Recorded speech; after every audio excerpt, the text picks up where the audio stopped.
Hey there, and welcome to Trailblazers, the podcast celebrating women who've done it first or done it differently in Revelstoke and other small mountain towns. I'm your host, Megan Harvey, and on each episode, we dive into the stories of the bold, creative, and inspiring women who are shaping their communities, whether it's out on the trails, in the arts, or beyond. Trailblazers was created by photographer and producer Laura Santo, and she's behind the vision, the edits, and the magic of the show. Thanks for tuning in. Let's get into it.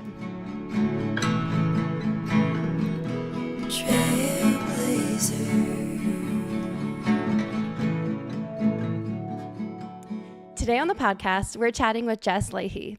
She is a super talented artist based right here in Revelstoke, and you've probably seen her work around town, whether it's in the galleries, on the street, or even up at the ski hill. Jess brings a vibrant and playful energy to everything that she creates, and she's not just making art. She's shifting the way that we think about creativity in small mountain communities.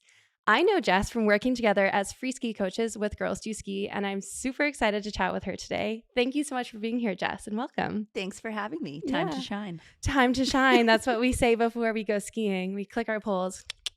And ooh, lightning. Yeah. That was. It's time to shine. It's time to shine. The gods are saying that.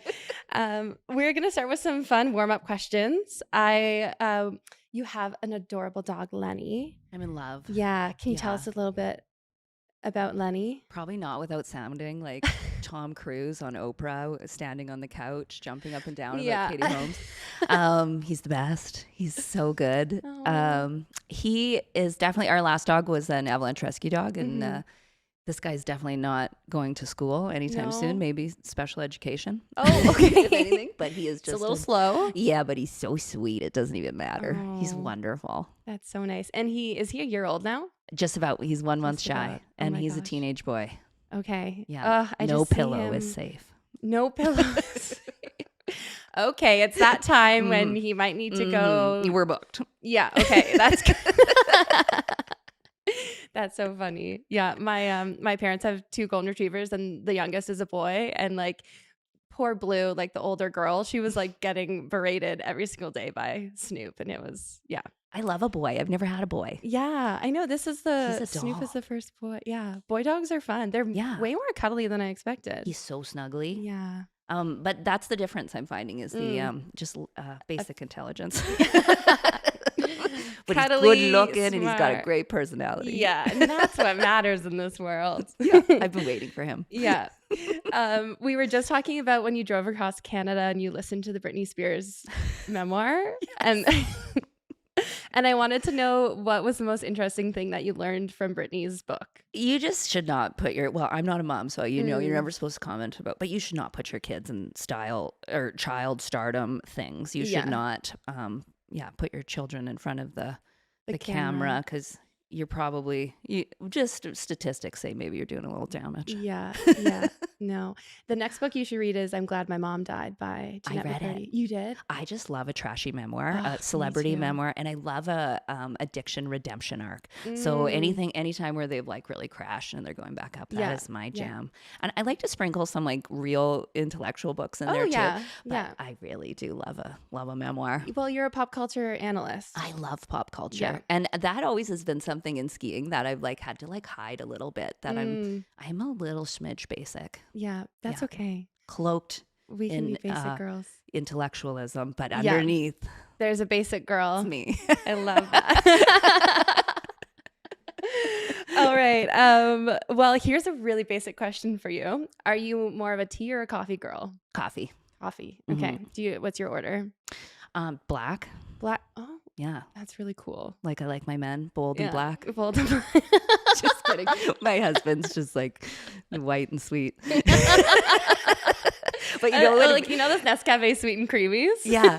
Well, people always say sweet and blonde, and I'm like, oh yeah, I got one too. Yeah, me too. Yeah, just black. Yeah, no cream. Wow, that's pretty bold of you. Yeah. There's an edge under here too. Yeah. All right. What song is stuck in your head these days? I thought about this one because you've asked me this a few times, and I'm always like, I gotta get something for Meg. Yeah. love this playlist right now on or this artist, this DJ named Touch of Funk, and he jams pop songs from like the last 20 years with old retro funk. And so it's remakes on everything, which is really good. But the song that's stuck in my head is the intro to the Netflix show Somebody Feed Phil. I've never seen it. It's the worst song. Oh, it's not good. No, but it's like one of those radio jingles that like anyone with a business should pay to get this song, because it's like it won't get out of your head and it's so irritating. But if you know the show, you're like, ew. You're like, oh no. I really like the show. Yeah. But the theme song is the worst. We got to get a better song stuck in your head. I know. Yeah. Oh, we don't have music during this. But no. We almost did the other day. I like had a playlist going, and then we were about to record, and I was like, we should probably turn that off. I'm really into Olivia Dean right now. Oh, I don't know her. She's like a R&B kind of soul.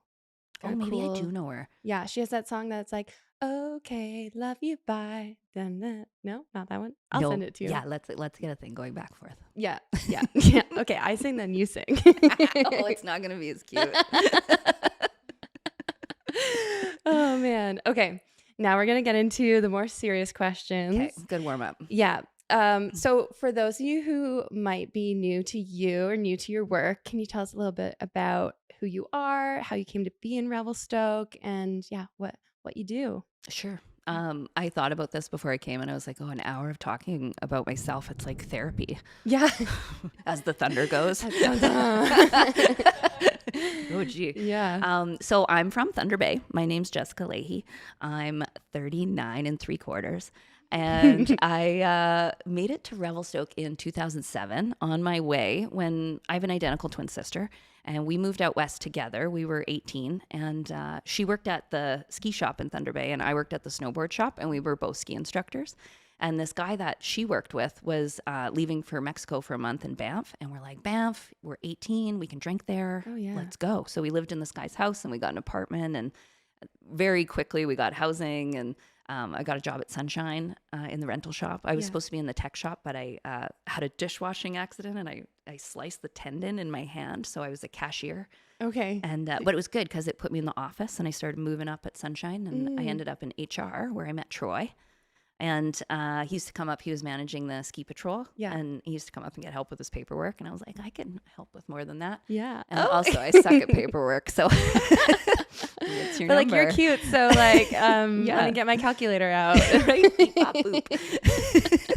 So he very quickly after got the job here as the forecaster, and it didn't take long for me to move here. And then when I moved here, I was running the cat skiing at the resort. When we opened in 2007, it was Lift Cat Heli. Yeah. And that's what I started doing, was the cat. Right, because like a lot of Upper Mountain was cat tenure, like a lot of the south facing stuff. Exactly. Right? Yeah. And so my first weekend in Revelstoke, Troy's like, let's go. We were with a bunch of people who are still really good friends of ours now. And we went cat skiing, and I just called my mom, and I was like, this is it. Yeah. This place is crazy. Yeah. You're like, I'm never moving home. Yeah. The snow was so wild those first couple of years. There's no crowds. It was like, it was awesome. Yeah. You were like beginning of the new age of Revelstoke. Yeah. Culturally, it was hard. I was young, so I was in my early 20s, and this was a very quiet place. So I really struggled. And sometimes there's conversations about localism now, but the localism back then was like really harsh. Right. So it was a challenging place to integrate. But I think a bunch of us that moved here around those years is why the community is so inviting now, is because I think a lot of us maybe had a hard time integrating. And now we have this new from away crowd that's like really inviting and nice. Yeah, totally. And you see yourself in the people who are moving here. Yeah. You're like, I'm hoping I helped make it easier for people. A lot of people will hate that opinion. I hope that I made it easier for women that are like me, that were coming to this town for certain things, that had a hard time. I'm hoping I made it maybe a little easier. I made it easier for me. I met you and I was like, this girl's really cool and very nice. And I met you and I was like, am I too old to be her friend? No. Because I don't have a lot of younger friends, but I have a lot of older friends. And I was like, I'm kind of waiting for my new like young crowd. And when I saw your helmet, I was like, it's Megan. Yeah, it's me. My little pink helmet was the spotlight. It was the disco ball. Oh, the disco ball helmet. Yeah. Yes. Yeah. Which, fun fact, it's pink underneath. Oh, I didn't know that. Yeah, it's my old crashed helmet that I was like, spoke to me. Yes. It spoke to me too. Yeah, that's why I wear it every chance I get. Yeah. Okay. And then I did some digging on you because obviously I know you a little bit, but I want to do some digging. So you're a hairstylist by trade. Yeah. But in being in Banff and then Revelstoke, like you've really run the gamut of like any kind of ski bum job you can have. You cleaned houses, you did dishes probably, you worked in ski shops. So how did you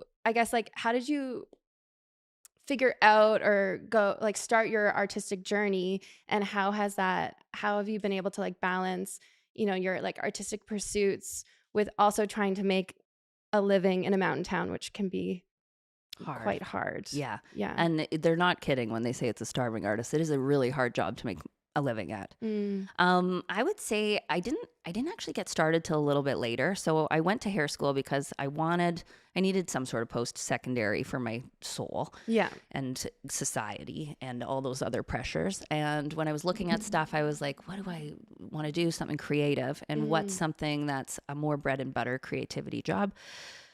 I was like, hair is really creative, and it's sculpture and color. So the education was amazing for what I'm doing now. Like I actually use my hair education every day at the job I'm doing now. It was like the best. And it was only 10 months. And that was really ideal for me too, because then I didn't have to miss a winter. Right. That's so cool. Yeah. That like your hairstylist training now is what fuels it ties into what you're. Yeah, it made me a beautiful foundation for this career. And when I was doing it, I was sure this was going to be it, and it's my career, and I'm doing it. And I really burnt out, but I also got allergic to hair color. I was starting to have really bad chemical reactions on my hands, and I had bad rashes.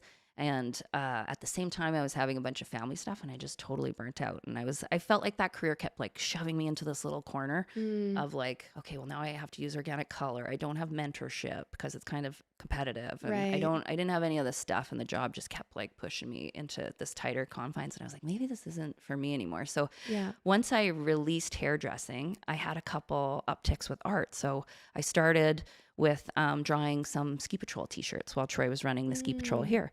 And that went really well. And then Float hired me to do some t-shirts. And so I just taught myself graphic design. Cool. And then when the art started to go off, I just decided instead of going to hair or doing another career-based job, I just wanted a hobby job. And I just wanted a break so I could rest and get out of the burnout. And then I wanted something that just wasn't, I wasn't driven. I just showed up, collected my check, did a good job. But as retail, it kept me social. Like it was a bunch of these other little things that it was doing for me. But it's like a means to an end so that you could do art on the side. Yeah. Yeah. And that kind of allowed me it for a little while. And then it was a really like clear, it's time to go on my own. And I actually had great doing some photo shoots with Ryan Creary. It was Ryan or Bruno Long. And one of them said to me, like, when you have decided to choose your artistic pursuit, you just have to commit and you have to quit everything else. You just have to do it and just try to do it. Right. And if you just cut off all your safety lines, you have to do it. Right. And I did, and I did it. Which is really good advice. Yeah. And it was pretty scary, but at the same time, like some other artists might have a little bit of a harder time, but I'm married and I have secure housing, and I have a sister who does really well in town. She owns the pool and hot tub company. So I do have some security that it didn't feel as risky as, well, in retrospect, it feels riskier than it did in the time I was making the decision. Yeah. Maybe because you're older now and you're like, oh, I was just so young and naive, but full of hope, Yeah. But I love her. When I look back and I just see her, she was so like wild and crazy. I'm just like, oh. And so now as a little older, I'm like, scared of everything. Yeah. And so I'm glad she took so many risks. Yeah. Oh, that's awesome. So you're saying that that, some folks in town kind of pushed you to do art full time. They hired you to make some t-shirts, to do some graphic design. How would you say that the town of Revelstoke shaped you as an artist? Oh, completely. Yeah. Completely. I've had my whole career here. And I've started my career here. So I think my next question, because I looked at the question. Yeah, you did. Is about Nome. Yes, Nome. So Nome is where it started for me. So, and that was an accident. Like my hubby came in one day and he had this little gnome and he's like, I need to put something in the weather plot. Up at the mountain. Yeah. Is this okay that I'm going forward? Yeah, of course. Yeah. No, this is like it all connects. Yeah. Because it's part of the story. It's kind of first. Totally. Yeah. So, Norm, basically, my husband went out to the garden and pulled this in, and my sister had got it. We both worked for the same cleaning lady, Liz, and she was cleaning out a house that was foreclosed, and she just, when it's foreclosed, everything's going to the dump, so she had swiped this little gnome. Yeah. And I'm like, sweet. So I took this little gnome, and Troy's like, we put it in the garden for a couple years, and Troy took it out. He's like, I need something that's like a foot high that I can put on the storm boards, because we just got the first automated weather plot. It's 2008. It was like cutting edge technology, a live webcam in nature with snow. But the thing is, with these weather plots and storm boards, everything's white. It's white on white on white. And when you get into the forest, it's even more white on white on white, layers of gray. So he's like, I need something colorful. So I just painted him to look like the way Troy goes to work every day. He's got this little red checkered shirt and a little vest and some jeans, and that was where Norm started. And then it really wasn't like, the first year was like kind of cool, and then like it really took him like 3 years, and then he got stolen, and then he took off. Like once he was stolen and we had to do a big search for him, that's where he really blew up. Right. Yeah. So, and that was where I got the job with the ski patrol, because the ski patrol was like, okay, this gnome is crazy. Will you draw us gnomes? Yeah. And so Gnome has shown up a lot in my work now. He's everywhere. Yeah, he's everywhere, and he's everywhere at the resort. Now they have like little bobblehead gnomes. Yeah, I buy them for Christmas for people. Yeah, that's so cute. You could have your own little storm board, and he can go with you in the car. Yeah. Yeah. So like, what was that like to create something, just for fun of like, and serving a purpose of telling us when it's a powder day too. But what was that like to create something and then have the public reaction, like for people to embrace that little project? It's even cooler now because now he's got roots, and he's got this like lore that's bigger. He has a whole like website like webpage dedicated to him. Yeah. So, and he's like, people dress up for him as Halloween. I was giving out treats, and someone came to my house with like a curtain around them, and he was the gnome, and I was like, this is amazing. This is so cool. I imagine when you see your art in public, it's like a musician hearing their song on the radio. So like that's hearing your song on the radio. Yeah. It's just someone at Halloween come up to your house dressed as Norm. Yeah, that's incredible. Or on closing day, if you see them up there. Oh yeah. So it's really cool. I can't say that I felt it early on. Like I don't even think Troy and I told people we made it until like probably 10 years after he was out. Right. And then I was like, okay, well, I guess I'm doing this for work. I should probably claim him. And then I'm glad I claimed him. Yeah.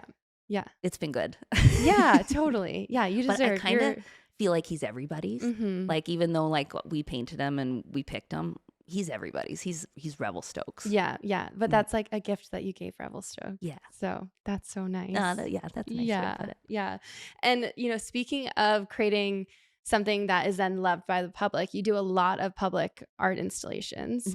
How did that start? Like how did you first get involved with creating public art here in Revelstoke? So as I was finishing up, or as I was just learning graphic design, Luna came to town, and I had an opportunity to work in 3D. And I didn't really know what to do. And I had a couple girlfriends. We were on a ski touring trip, and we were having an art show at the art center. And they were like, we're going to go in it. We're going to go in it. You got to go in it. And I was like, okay, I don't know. So I just wrote an email, and I was like, I want to go in it. I don't know what to do. I'm an illustrator. Sign me up. Yeah.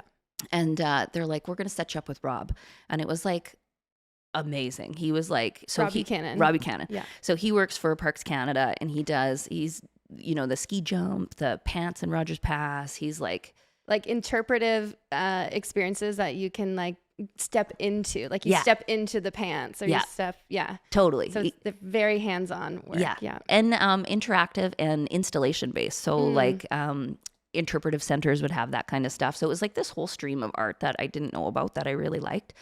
And he's like, just work with me on this first one. And then we were getting along so well, and we were just speaking the same language. When you find somebody creatively that's just, you don't even need to talk. You're just like, yep, we're going to make our helmets disco balls. Yeah. It was just that right away. And our ideas were back and forth so quick that we're like, okay, so we ended up doing 2 that year. We made a snow globe. We made the bandstand downtown into a snow globe. So we had taken plastic and put it around into a circle, and then we put an interior in that looked heli skiing, and we rented these snow machines from Vancouver, so it snowed inside the snow globe, so the public could go in for their snow globe selfie.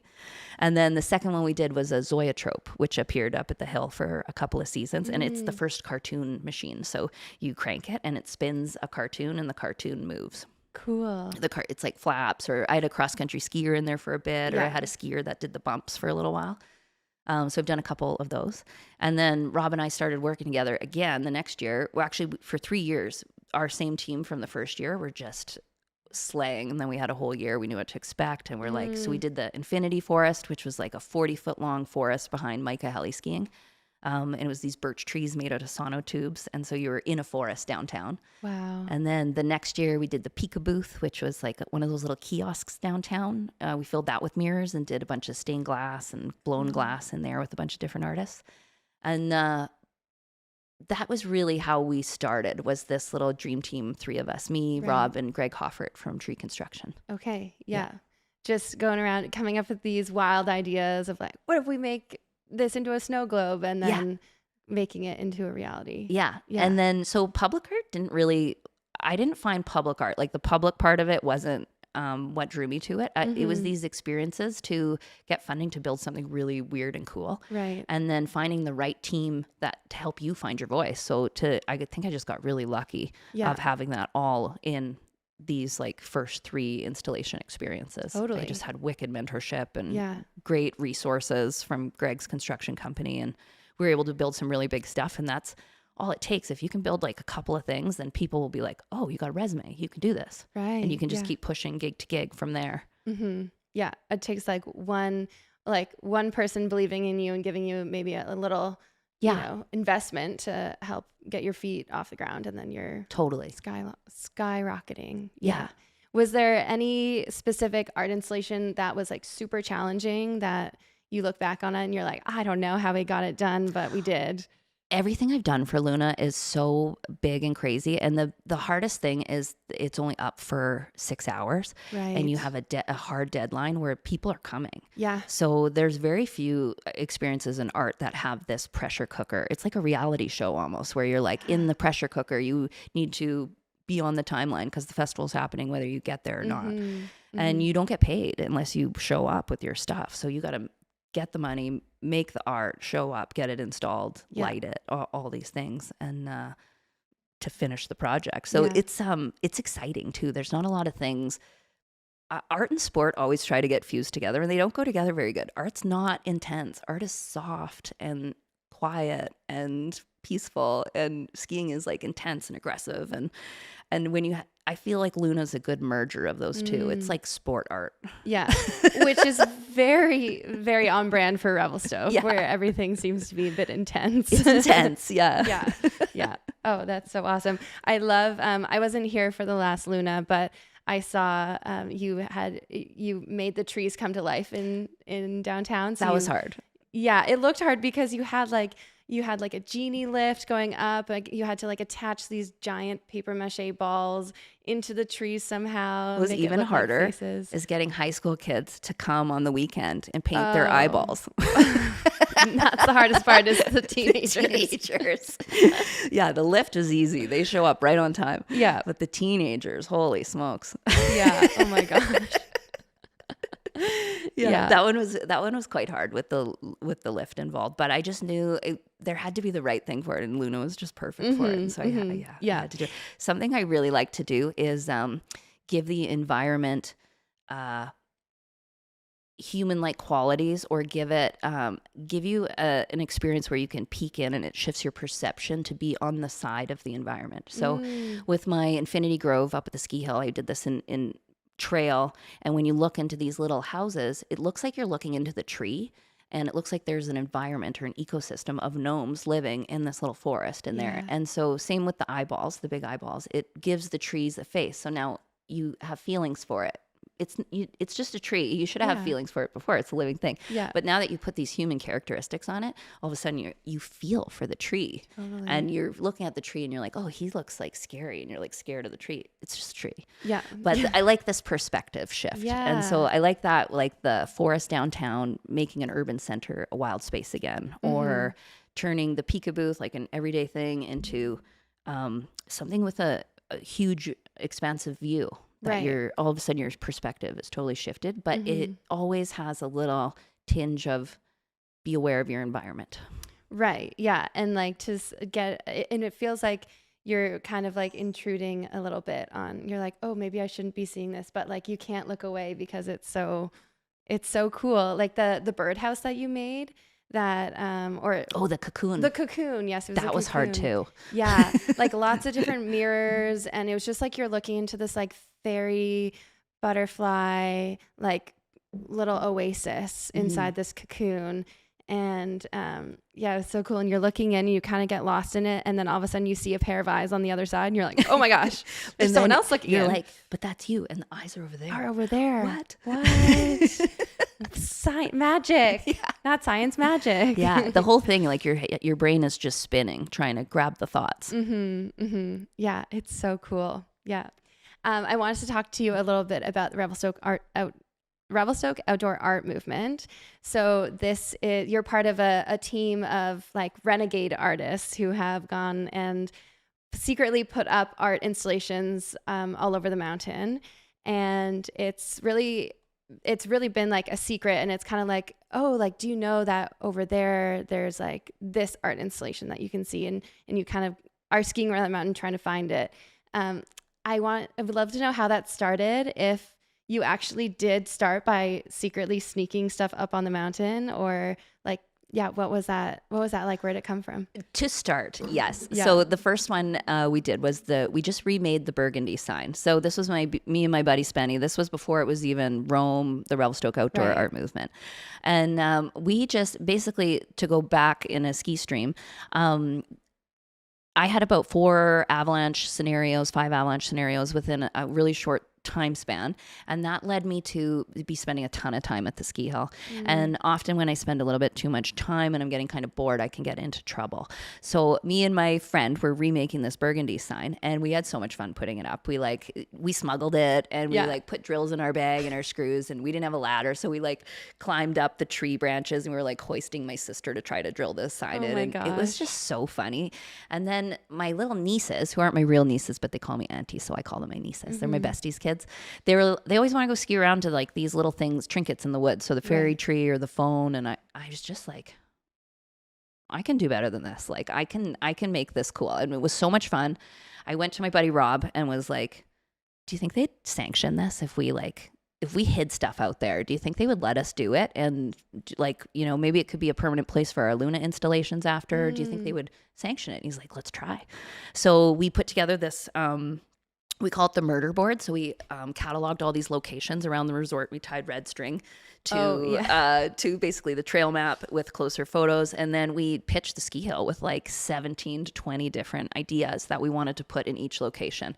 And we're like, what do you think? And they're like, we love it, but you have to pay for it yourself. Like, we're not paying for this. And we're like, okay. So we went back to the drawing board, and we met these people that were new to town, Lindsay and Rodney. And they helped us with everything. So they helped us become a nonprofit and apply for grants and just handle insurance and all this other stuff that would come from putting public art in a public place like a ski hill. And so the ski hill, we got some funding, and the ski hill were super on board. And they're like, so what do you want us to do? Do you want us to share it? We're like, actually, we don't want to tell anybody. We just don't know if we can do it. Like, we don't know if we can physically get the artwork up the mountain. We don't know if we can install it. It's just Rob and I. Like, or like how long it's going to last under all the, intense weather conditions. Serious environmental concerns. Yeah. So we were like, and it's complicated, and it's safety protocols. At the same time, like, Rob's worked in public art his whole adult life. He's worked for Parks Canada.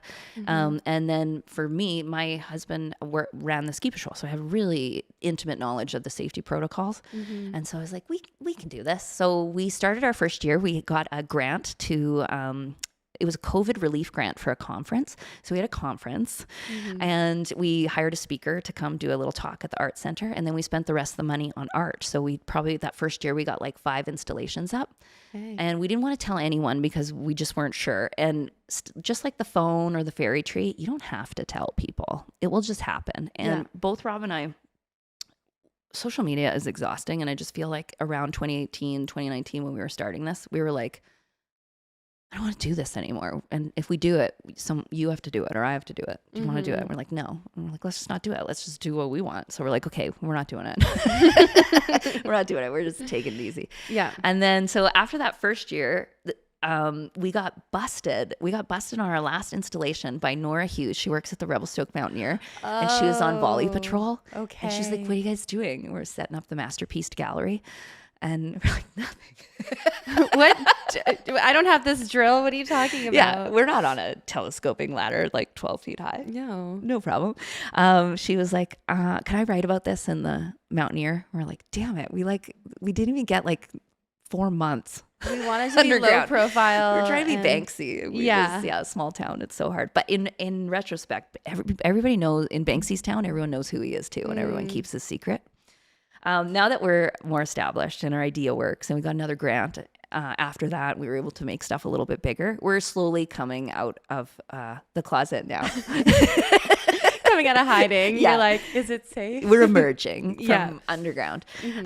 And that's mostly because we have to figure out ways to fund ourselves. And it's really challenging behind the ticket price. And so we've got a couple ideas, but we are going to have to get on social media. We are going to have to get a website. And we don't want to do a map because the premise is a bit of a social experiment. So we want people to talk to each other and we want people to interact. And I feel like when you invite people into a situation, they feel welcomed and they feel a part of it. And I think people take better care of stuff when they feel like they're a part of something. So this localism thing, like, I don't think that is actually the way to steward tourism care of your community. I think inviting them in and like stuff like the Wheel of Bad Advice, let them in on our inside jokes. It's funny. Let them be a part of it. They shouldn't bring their puffy jacket to the last drop. It's totally going to get stolen. Somebody should tell them. Yeah. So they shouldn't make a left-hand turn into one of those snowbanks they plow in the middle of the road. Yeah. It's, we're doing them a favor. Yeah, totally. They shouldn't get their ski boots on Amazon. No, you should not. So yeah, we the Ski Hill always kind of knew about us, but we were trying to, as a community, keep our identities under wraps. Right. Yeah. Because you're bringing, I guess, you're bringing people in, and I think part of that fun is people saying, "Oh, did you see the Wheel of Bad Advice? Like, do you know who put that up or what that like?" But it's really cool. Like, and it kind of just is natural guerrilla marketing in a way. Totally. And I'm hoping we're on our 4th year coming up. And that's right when Gnome really started taking off. And I'm hoping that this year is like our breakthrough year, and maybe we could get some sponsorships or something like that to keep us rolling. We don't know. We ideas are not a problem for us. Like, we have so many ideas. We just have a hard time getting direction, figuring out which direction to go right now. Yeah. But yeah. That's fair.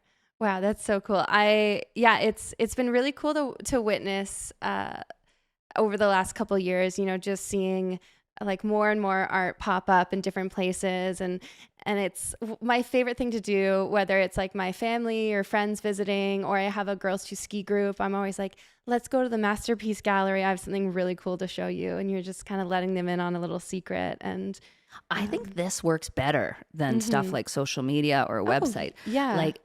And because it's a secret, everyone feels ownership, and that's really special. And I think when it becomes this like commercial streamed, once the resort owns it or something like that, like this way, this is like people putting this up and putting time and energy into it.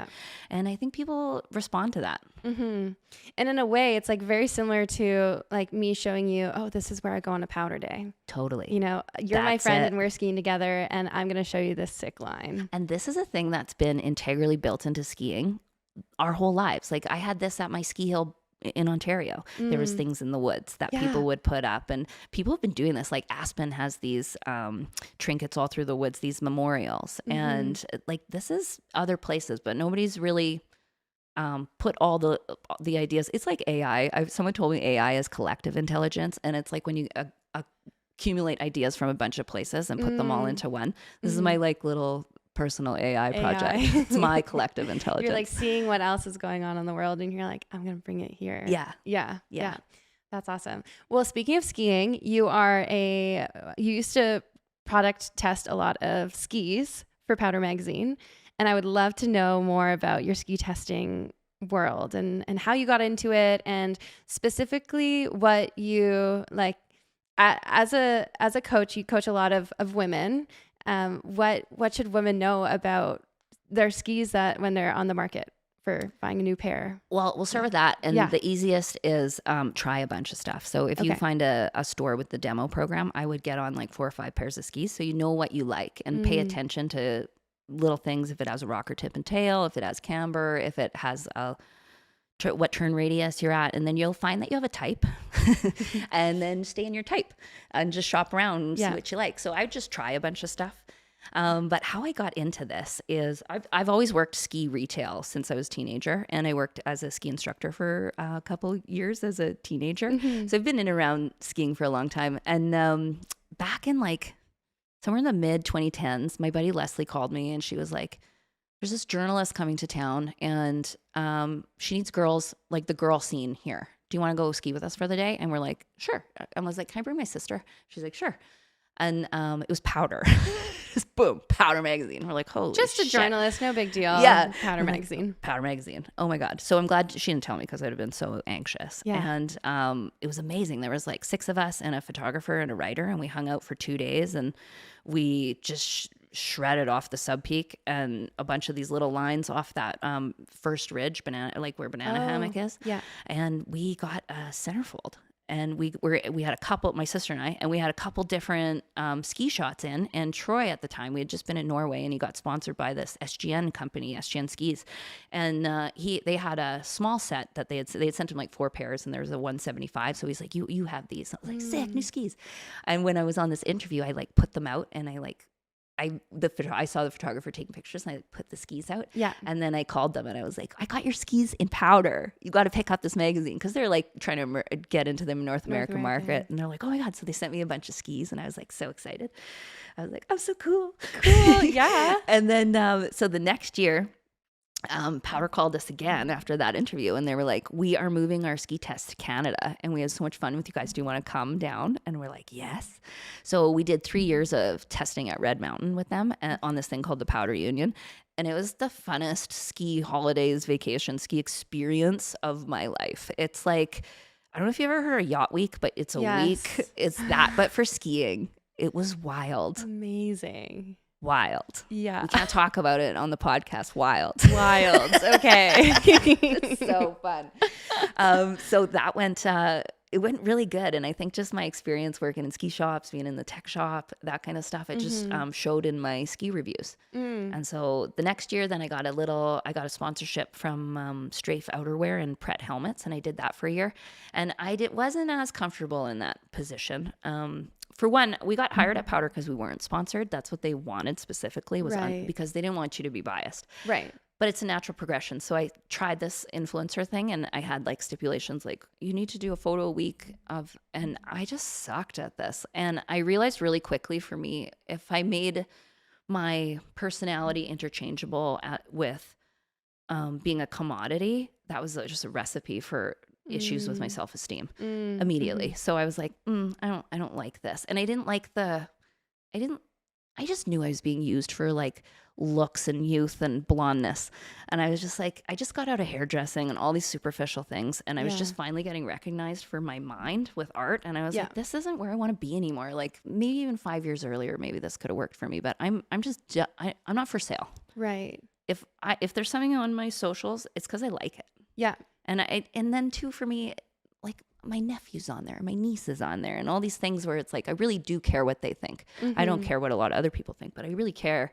And I just felt like a weird commercial. So it wasn't for me. Right. Yeah. But I wanted to stay in skiing. So I did another couple years of the testing, and then Moment skis have been so cool to me. They have hooked me up for a couple years in a row, and ask me to do anything. They're just nice. like the arts. They like me. I felt like it was a genuine relationship, and I'm super grateful for those guys, because I feel like opportunities in skiing without social media these days is really impossible. And those guys have kind of believed in me. It's been really cool. Yeah. Yeah. That's really awesome. That's like a very genuine approach to sponsorships or to, getting your brand out there by working with someone like you who, you know, you're like the best person to talk to. You are so like relatable and so kind and like bubbly and like so make nice. people feel safe. And like, I know that when you recommend something to me, that it's not because it's like for the right reasons. Right. And so that's cool that you don't always have to be like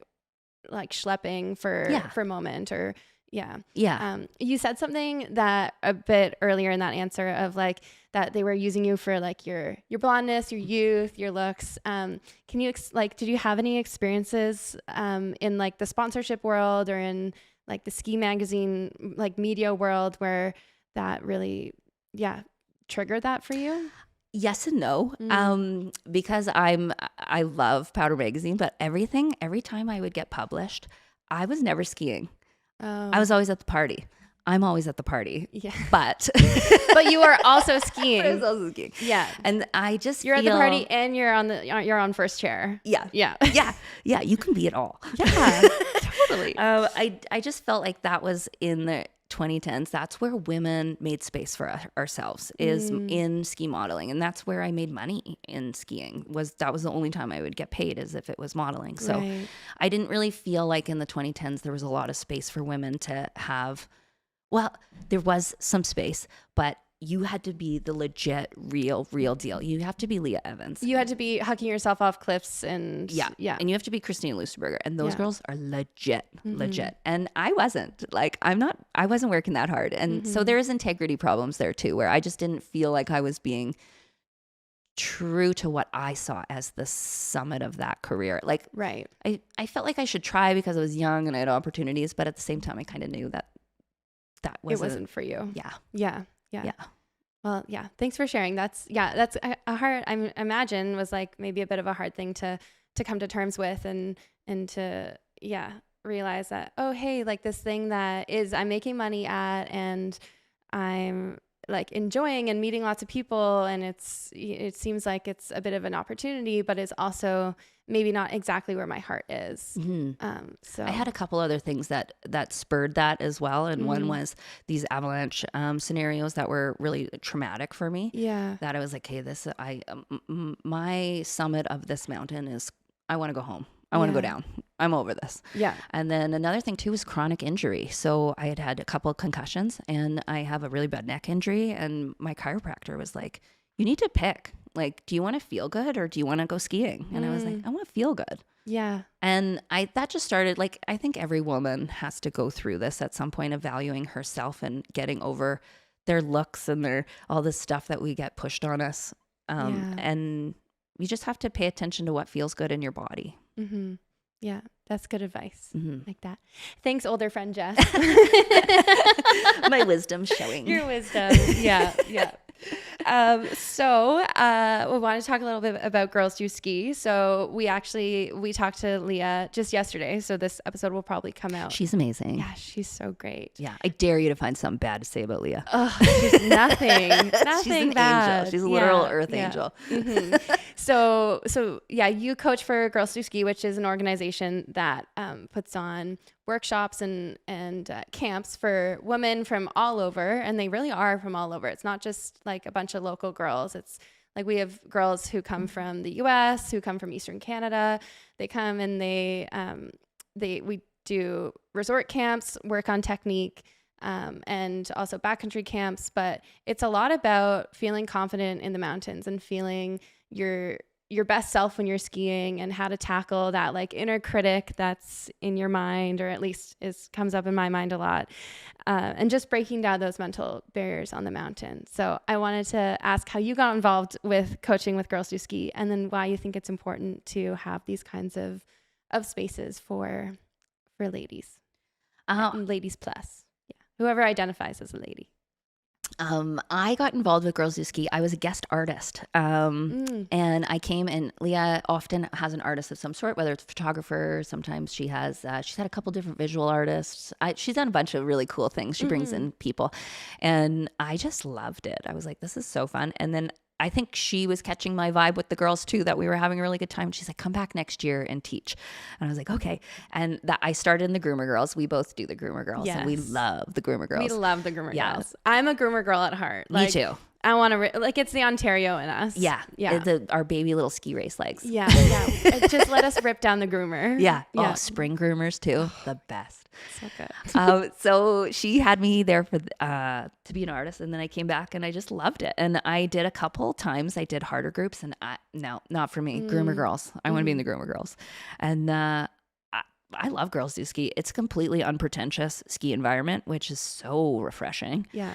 And the women that come are so inspiring. Like when you live in these little ski towns, like everyone's good at the same stuff. These women are doctors and lawyers and veterinarians, and they work in the oil patch. Pilots. They're so cool. Yeah. They're so cool. And as a person without a lot of education, you're like, holy, you're so cool. And they're like so eager to learn, and that passion for a sport. It's different when they're beginners, you know? I had a guy at Sunshine tell me once, he's like, you see that guy with the open coat and he's like flailing? That guy's having more fun than you on the double black diamond that you hyped the sub peak and you did that background. That guy's feeling the thrill on that green run that you're feeling up there. And these girls are gripped and they're having these really big, huge feelings. And often you're in a super safe space because you're on like a green run. Yeah. And so you're there to just help them adapt. Yeah. I love it. I love Girls Do Ski. I love my weekends. Yeah, me too. It's often the best part of my winter. Yeah. Is going and skiing with women from all over and learning their stories and their relationships with skiing, you know, especially like we're very similar in that, like, I also can't imagine a winter without skiing. Like, it's been my entire life, and it's something that I absolutely love. But on the other hand, like, it is, it's very expensive. There's a lot of privilege that comes with skiing. There's financial, but also just like, I moved to a small town to ski, but now I don't have other opportunities, you know, and you're like, oh, bouncing that in your head, and is it worth it or whatever? But when you're skiing down, hot sauce on a sunny day and it's freshly groomed, you're like, life is worth living. It's so worth it. It's so worth it. And I wish that my friends in Ontario or my family, like, I wish more people just took more risks and didn't take careers so seriously and just like lived more for living and having a good time. Yeah. And that's really my main goal as a coach at Girls Do Ski. I actually don't care if my girls get any better. I just want them to like it. And that's harder than it sounds, because a lot of these women, you're not at a ski camp in your 30s, 40s because you've had an easy ride. You're there because you probably had a sucky time and you've probably suffered a lot of consequence in your years of sport, and you have some big hurdles to tackle.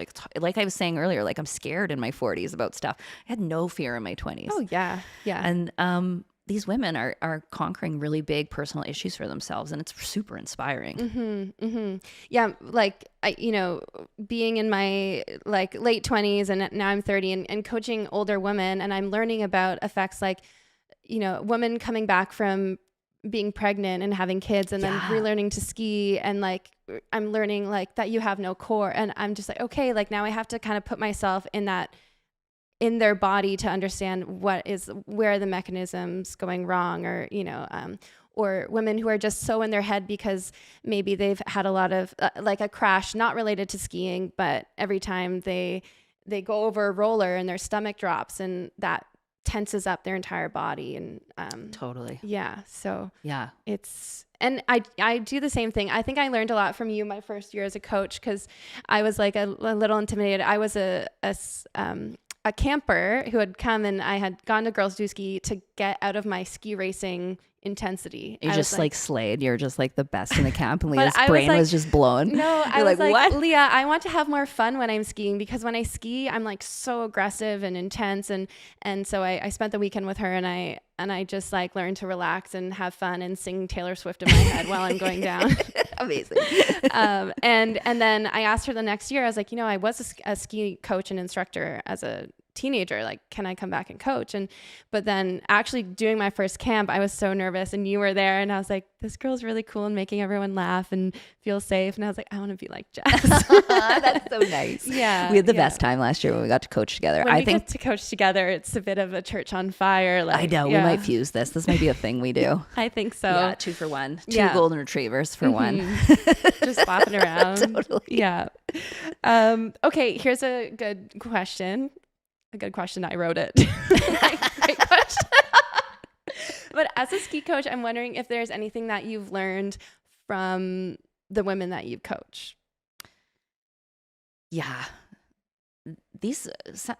So many things. Like in regards to skiing, hockey players are the hardest to get nice performance out of, and ballerinas are impossible to make aggressive. Those are the 2 sports I can see. I was like, oh, you played hockey and you're a ballerina. The ballerinas are so beautiful. Their posture is perfect. And I'm like, I'm really going to need you to be a cashew. Like, we're going to need you to hunch a little bit. Yeah, I know you've worked on this your whole life, but we're going to you got to scrap this. Yeah. And then the hockey players too, their legs are so far apart and they're so powerful. And I was like, okay, you need to stand up. Those 2 I can see coming. But I think they've taught me a lot of grace at being a beginner. And you see a lot of people approach problem solving. And I think being a spectator makes you a better student. Like as you watch other people learn, it's helped me I'm learning new stuff now. Like I was just in Nova Scotia and I'm trying to learn how to sail. And I think I've learned now to pick the right instructor. But it's helped me be a better beginner. Right. A more graceful and confident beginner. Right. And to see, how hard it is to try something new later on in life. You know? Not when you're 10 and everyone's learning how to play soccer. If you're trying to learn how to play soccer when you're 35, it's with everyone who's played soccer their entire lives. It's like, it's scary. Totally. Yeah. And picking a good teacher. That's why a lot of girls come to Girls Who Ski, because they're like, I cannot listen to my husband mansplain skiing to me one more time. Exactly. And I'm like, no, we're not going to do that. And we're going to wait for you when you go pee. Yeah. And we get to go pee all the time. Do you want a snack? Yeah. Do you want to rest for a little bit? Do you want to take the gondola down? Yeah. Yes. Meet you at the Rockford. Where we're going to drink Diet Coke and have our burgers and fries. Yeah. Yeah. Always fries. This is just an ad for Girls Who Ski. I know. It's really fun. Yeah. We've had a lot of Girls Who Ski alumni or coaches on the podcast. So I wondered actually. I was like, are you guys just going through the whole roster? It's like such a nice group of women. Yeah, honestly, everyone who coaches for Girls Who Ski is a trailblazer. Yeah. Celine and her dogs. Yeah. Or Rachel and her woodworking. Oh, she's so good. Yeah. We're beside each other at the gallery right now. Oh no, she's in town? She's some of her artwork in the Alpine Echo. Oh, okay. I was just up there. Yeah, wood inlay stuff. Oh, cool. Mm-hmm. That's awesome. Yeah, she's really good. Nice. So my next question is, mountain towns seem to draw a lot of creative people. You know, might seem kind of natural that, the outdoor world, nature inspires a lot of people to create, to tap into that artistic side. And so you end up, how do you know you're in a mountain town? Like, look for the art galleries. Because ceramics. Yeah, oh my gosh, the pottery. Yeah. So I was wondering, if you have any advice for young artists or emerging artists who are, trying to make trying to stand out in a mountain town, or just trying to even make a living or make an impact somehow with their art and contribute to the culture of the mountain town. I'm wondering if you have any advice for anyone like that. Yeah, I would advise mentorship, because I feel like that's how I figured it out, was somebody who had done similar stuff before and just asking. And the old roads before influencing and social media, so a lot of artists are online, which I think is important in this day and age, but the old roads of integrity, of just showing up, being good, being consistent, being a person somebody wants to work with, goes a really long way. Right. Just basic integrity. Yeah. Goes really far. Just Don't like all jobs. Don't be afraid to come out from beyond TikTok or from beyond Instagram. Yeah. And join our community and reach out. And all of us in art are alone a lot. So like if you just cold call someone, they're probably going to talk to you because they've been alone all day. Yeah. They desperately want to go have a coffee with you. And then I think the ski town thing is just, in ski towns, people prioritize time. And I think creativity and art takes time. And I think that in these places where people are seasonal, you have a season that you get to do this kind of stuff, and you just need to practice. Yeah. And more practice makes more work, makes more everything. So just work. Just better work. Yeah. You better work. That's great. That's great. Okay. So our last question is my favorite that we ask everyone. And I'm wondering, who are the trailblazers in your life? Are there any women that you look up to and that you are just like, oh, they're killing it, they're rocking it in their own little world? I'm really inspired these days. Well, Rob, but he's a boy, so he's not included. It's okay. He can be a boy trailblazer. Yeah, boy trailblazer. Yeah. But the female trailblazers right now, I'm really inspired by the girls who just opened this gallery, Alpine Echo. There's 3 of them, and each of them have their individual really cool story. So Zoo had an avalanche rescue dog. She's worked for Parks Canada for years, and she does these crazy installations with Rob and I also. Yeah. She's so inspiring. She does everything. And then Haley is this incredible painter. She's opened several galleries in the last couple years, and she's just this entrepreneur heavy lifter.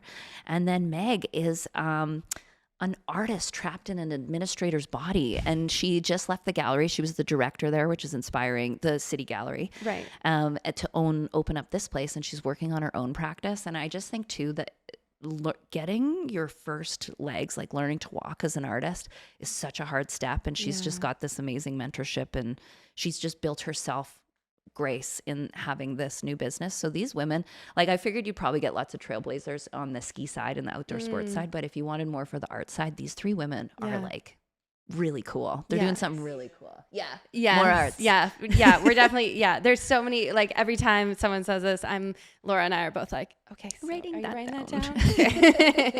Yeah. All those girls really inspiring. And Haley, actually, she just did a J-Ski top sheet. So she's in, and she did the posters for Natural Selection. She's got a ton of really cool, really cool work. That's awesome. And Bambi too. Bambi's so cool. Yeah.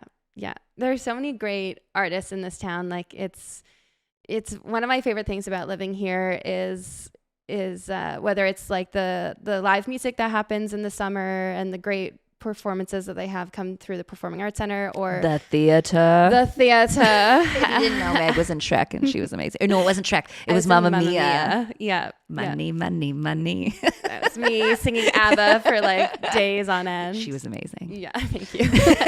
Bridesmaid number 5, and there were only 4 of us.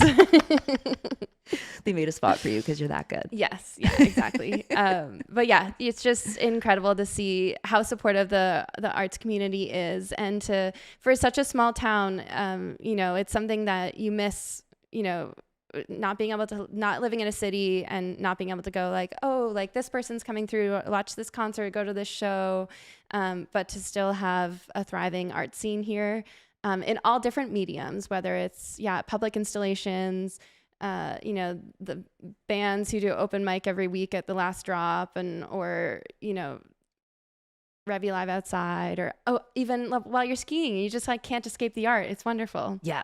Good. That's by design. Yes. Good job. Good. It's working. Yeah. Well, thank you so much for coming and talking to me and chilling. Thanks for thinking of me with this opportunity. I really appreciate it. Yeah. And I'm so flattered. Yes. Well, you're great. And I know you aren't a big social media gal. You don't like to toot your own horn. I do the bare minimum. I'm going to toot your horn. Thanks, buddy. Yeah. Toot toot. Yeah. We're just going to wrap up now. Thank you so much for tuning in to another episode of Trailblazers. It was such a pleasure to talk to Jess about public art and her experience in the ski industry, both as a product tester and then a ski coach, and how that all intertwines into living a creative life in the mountains. So stay tuned for our next episode. And if you like what you watch, share it with a friend, and take good care. Bye. Trailblazer. We did it. Okay. Now I'm going to do your intro, and then I'm going to say